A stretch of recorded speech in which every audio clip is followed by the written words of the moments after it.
నన్ను అడిగితే వహ్వు అనేటటువంటిది దోపిడి, దుర్మార్గం, దౌర్జన్యం. 300 సంవత్సరాల క్రితం మీ దేవురు? మాది నెల్లూరు జిల్లా కావాలండి. నెల్లూరు జిల్లా కావాలి.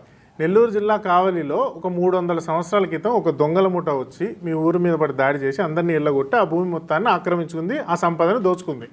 300 సంవత్సరాల తర్వాత ఆ దోచుకొని ఆక్రమించుకున్నటువంటి వారసులు వచ్చి 300 సంవత్సరాల క్రితం మా తాతలు మీ ప్రాంతాన్ని దోచుకున్నారు, ఈ భూమి అంతా వాళ్ళ కిందకి రాసుకున్నారు, ఇప్పుడు మీరు ఇక్కడ నుంచి వెళ్ళిపోండి అని అక్కడ ఉన్నటువంటి వాళ్ళని ఇళ్ళగొట్టి దాన్ని మొత్తాన్ని తీసుకుంటే దాన్ని ఏమంటారు? దోపిడీ అని అంటారు. వహ్ కూడా అదే. భారతదేశానికి వహ్కి అసలు సంబంధమే లేదు.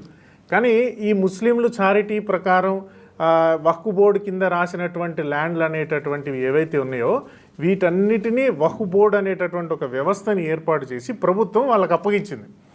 ఇది ఈ దేశంలో రాజ్యాంగానికి విరుద్ధం, నైతికతకు